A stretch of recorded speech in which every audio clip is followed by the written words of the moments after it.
Hello everyone and welcome back to my channel, Beth Chats Books. So today's video is going to be my library book haul part 3 / ongoing, because I'm using the library a lot at the moment and I'm really enjoying it and I'm getting through books really quickly. So most of my book hauls, probably for the foreseeable next few months / indefinitely if I keep enjoying this, will be library hauls because I'm trying to buy less and read more through my library. And there's loads of books here that some of them have kind of been on a wish list of mine for ages anyway, so I'm kind of utilising that.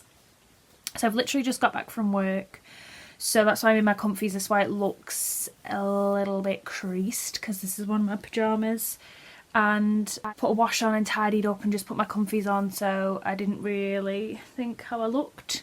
I'm probably going to have a shower after this and make some food, so I'm really just in my comfies. But I wanted to put this video out there because I've already started reading some of these books and finished 2 of them. So I wanted to make sure that you guys know what I'm reading while I'm reading it, kind of thing. So this is a kind of thriller mystery book haul that I've got out from the library.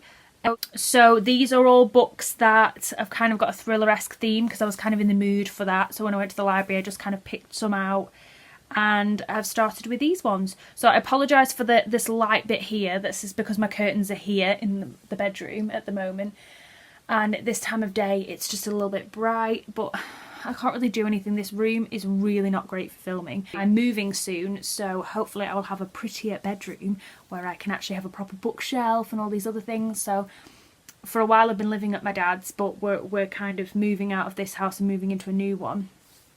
So I'm hoping things will be nicer and I can make more of an effort with a prettier background.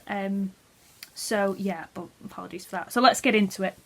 So the first book is Snap by Belinda Bauer. So this I have literally just finished last night and pleasantly surprised. I really enjoyed this. So I wanted to pick it up because it was a Man Booker long listed book in 2018, which was highly controversial in some ways because I believe that thrillers and crime novels are very rarely on the Booker list, because the Booker list is kind of about literary and groundbreaking books, and there's a tendency that thrillers are a bit tropey and not really selected for the prize. So I thought this one might be incredibly different. And I do think there are bits of literary fiction in here considering it is crime. But I pleasantly was surprised with this one, and I will talk about it more when I wrap it up. But this is about a character, Jack, who he is one day, his mum's parked up on the M5 hard shoulder because there's an issue with the car, and she goes to an emergency phone which is a few miles away from where she's parked the car to obviously notify the services to come and look at the car. And Jack is in the car. He's 11 with his 9-year-old sister Joy and his 2-year-old sister Mary, and then they're waiting in the car for a good few hours and they decide to go and find out where their mum's gone, but they can't find her, and the story starts from there. So it was actually really gripping and interesting, but again, I'll talk about it at a later stage. So there's that one. Then another one that I have just recently finished reading is The Couple Next Door by Shari Lapina. Now, this was very highly talked about a good few years ago. So this was the debut of this author who's now very famous for doing kind of thriller-esque mystery books. Yeah, thriller, crime thrillers, yeah. So this is like a domestic thriller, and this follows a couple. It follows Anne and Marco, who go around to Cynthia and Graham's house at the beginning of this novel. So Marco and Anne have recently had a 6-month-old baby, and they leave it next door, and they leave it in their house and basically go next door to have a dinner party with Cynthia and Graham. And then when they come back, the baby's missing. So again, I'm not going to spoil that too much because it kind of goes from there. This one was okay. I didn't love this book, but again, I'll kind of do more thoughts on this when I wrap it up. But a lot of people love this, and it helps them find a new crime author, because I know a lot of people highly respect this author. And I definitely would pick up another one if I was so inclined, in the mood for this kind of thriller. So there's that one. And then the rest of the ones I have not read. So the next one is Things We Say in the Dark by Kirsty Logan. Now, Jen over at Jen Campbell's YouTube channel was talking about this very recently. So she's done a video where she recommended thrillers and mysteries and things like that. And this was on here. So this is a collection of short stories, I believe, that focuses on very mundane and normal things that kind of happen in couples' lives, and very normal, comforting things with a very dark twist, I believe. So it says, yeah, its inspirations come from happy homes, happy families, happy memories that are dissected and imbued with shimmering menace. So it sounds really, really good. I know that Jen said it's really dark and unnerving, and I've kind of been in the mood with it being darker and kind of just more wintry. It's going into that kind of thing. I was having a craving to kind of satisfy the dark side, and I think this will do this. It's a short story collection, so I can kind of dip in and out of this one, so I'm looking forward to it. And then the next one is The Flower Girls by Alice Clark Platt. Now this, when I was listening to They Walk Among Us, a podcast which I rave about all the time, which I'll link down below. They also have a book as well, by the way, if anybody wants to go check that out. I believe it's on Amazon that you can order it, where it's kind of a few British true crime stories in a book. I really actually want to read it, so I'm going to order that sometime for myself as kind of a treat. I might do it nearer to Christmas and then get Paul to bite me for Christmas, but we'll see how that goes. Anyway, so that podcast, I listen to it regularly, and a good few months ago, maybe 6 months ago, this book was being advertised as the in-between kind of advert before you get back onto your crime podcast story. And I've always been fascinated with it since, and I didn't really want to pay for it, and I thought it won't be too long till it gets into the library because it was highly, highly popular. So this follows a kind of Jamie Bulger storyline, so I think it's been loosely based on true story. Now, anybody who lives in the UK is very aware of the Jamie Bulger case. It was infamous and it was harrowing, and it followed two young boys who were 10 or 11 who kidnapped a 2-year-old toddler boy, and they tied him to the railway tracks in Liverpool and tortured this 2-year-old. It was very, very sad, and it kind of impacted our criminal justice system massively because we changed the law that made that 10-year-olds is the now minimum age, the age 10 for adult and criminal responsibility due to that case and how highly controversial it was. So this is kind of loosely based on this. I believe it's about young girls, and I believe there's a murder of a young girl by other young girls, and it's kind of going backwards in time. So it says the Flower Girls, Laurel and Primrose, one convicted of murder, the other given a new identity. Now 15 years later, another child has gone missing, and the Flower Girls are about to hit the headlines all over again. So I know a lot of people who have read it have kind of said it was very harrowing, very difficult bits. I was listening to a Guardian podcast, and this was one of the books that came up in a discussion about books that people found too harrowing to finish. So I don't know how I'm going to get on with this, and I know that this kind of subject matter is very, very triggering to some people, very upsetting, and I know it probably will unnerve me a lot, but I'm really intrigued to see how this is done.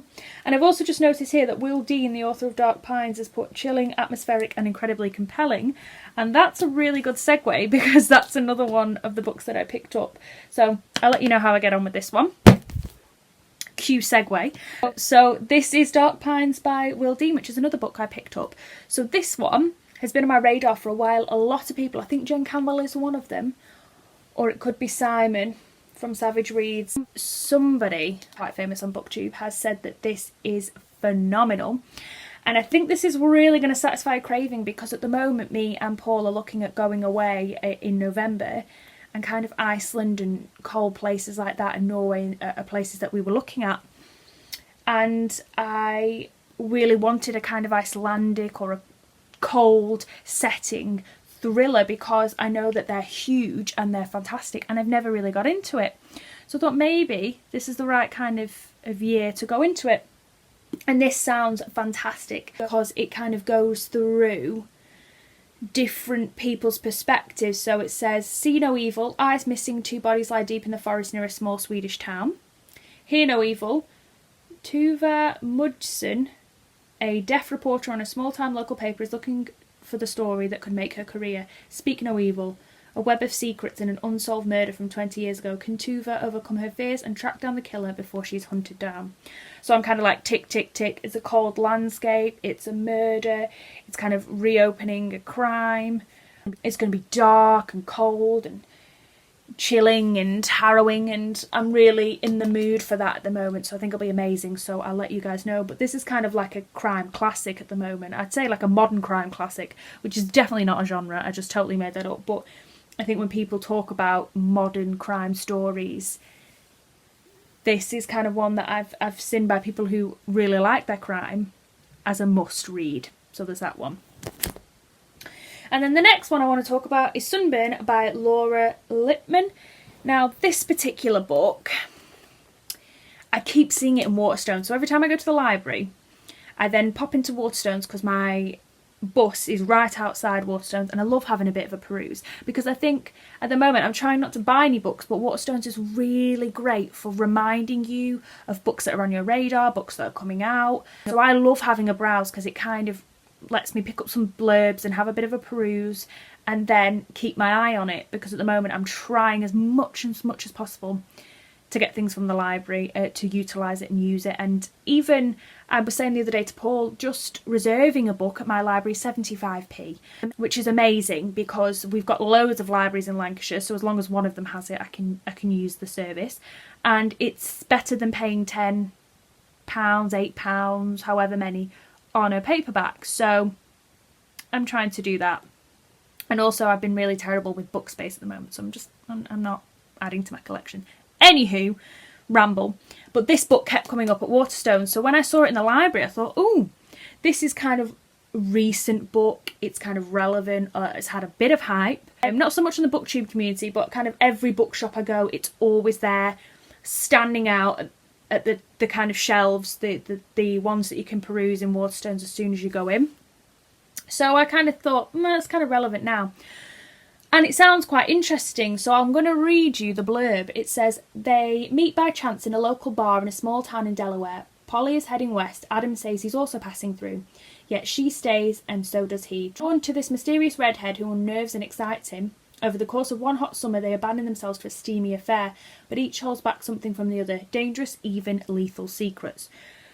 So, those of you who are seasonal readers, this might not be on your radar until summer, or maybe you read it last summer, because obviously Sunburn, it's seasonal, it's set in summer. However, I like this idea of this steamy affair and what's going to go on, and I think it will have a few twists and turns. And I like reading seasonally, but it doesn't affect my reading too much. I can read summer in winter and winter in summer and vice versa. But this time of year, when I'm a bit heartbroken that summer's ended, I can live vicariously a little bit longer through the summer through this book. So I'm going to see how it goes. It's very, very short as well, so it might just be a really quick reading romp, which I'm in the mood for. So there's that. And then there's just two more books. The next book I have to show you is Eileen by Arteta Moshfegh. So this is one that I've wanted to get to for a while. So I saw that my library had the same author's book, because I'm not going to try and attempt to say that name again. Had my Year of Rest and Relaxation in the library, and I keep seeing that all over BookTube, and everybody says that's a really good book. So I really wanted to take it out, but then I saw that she wrote this before she wrote my Year of Rest and Relaxation. So I wanted to read this first. A lot of people have also kind of heralded this as a bit of a modern crime classic, and I think the cover's really interesting, and the blurb was really, really intriguing. So I thought maybe I would start with this first, and if I really connect with it, I can always go back to the other one. I know that they're very, very different though, but this one just really gripped me by the synopsis, so I'll give you a brief synopsis. So this follows Eileen Dunlop, an unassuming yet disturbed young woman trapped between her role as her alcoholic father's carer in their squalid home and her day job as a secretary at the boys' prison filled with its own horrors. Consumed by resentment and self-loathing, Eileen tempers her dreary days with perverse fantasies and dreams of escaping to the big city. She stalks a handsome prison guard named Randy and cleans up her increasingly deranged father's messes. When the beautiful, charismatic Rebecca St. John arrives on the scene as the new counsellor at the prison, Eileen is enchanted and unable to resist what appears to be a miraculously budding friendship. In a Hitchcockian twist, her affection for Rebecca ultimately pulls her into complicity in a crime that surpasses her wildest imaginings. So this sounds like this is going to take me on quite a bit of a trip, and I'm really here for that. Again, it doesn't look like it's that big of a book. I just thought that sounded really intriguing. It's kind of a hint that maybe there might be a bit of a sexual relationship. I don't know. I'm going to read it and I'll let you guys know, but yeah, it's been on my radar for a while, so I'm quite excited to get to it. And then the last one I want to talk about is Crooked House by Agatha Christie. So I've recently been loving, at the moment, Mara's channel over at Books Like Woe, where she discusses a lot of thrillers and mysteries, which I was very in the mood for recently, and she loves Agatha Christie. So I've been looking at things like where to start with Agatha Christie, which kind of Agatha Christie she likes. She's rated some. She's got some really interesting videos on Agatha Christie, so I'll link her down below so you can go and check her out. But let's be honest, you clearly already have. She's phenomenal, and she's way better than me and my little channel, so you've definitely heard of her. Anywho. So I wanted to start with Agatha Christie because I never have, and obviously there's an expansive library of Agatha Christie novels. So when I was here in this thriller mode, two things were also going on in my head. One is to read more Agatha Christie and to kind of start with her. And I was also thinking about some classics and maybe reading some of them because of Victober. Now, I wasn't that successful with classics. I couldn't find any. And then I realised I do have quite a lot that I bought in Penguin Classic editions because they were cheap. So I might read them a bit more next month when I've got through these.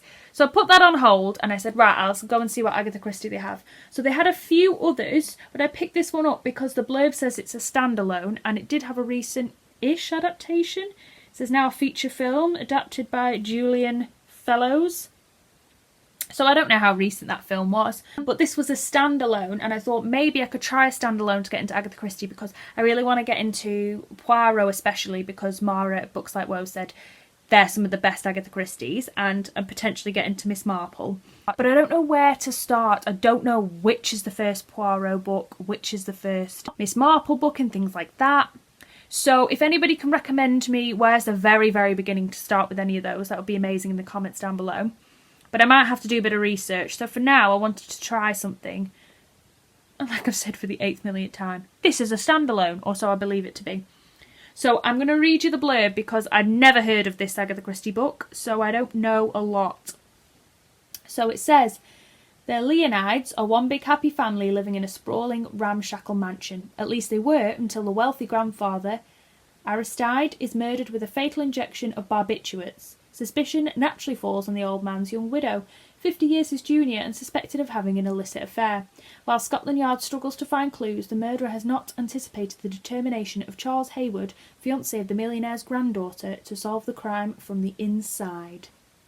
So it sounds very Agatha Christie, juicy, there's been a murder, who's done it, what's going on, all that kind of thing that I'm really here for at the moment. Very thin again, very gripping premise. I'm going to see how I get on with that so that I can make my first steps into the Agatha Christie world. There we go. So they're all the books that I took out from the library. Obviously, like I said, I've read a few of them and I'm getting on with them. But I will do a wrap up and let you know a little bit more of how I got on with them. But that's everything for today. So thank you guys so much for watching, and I'll be back very soon with a brand new video. Bye now.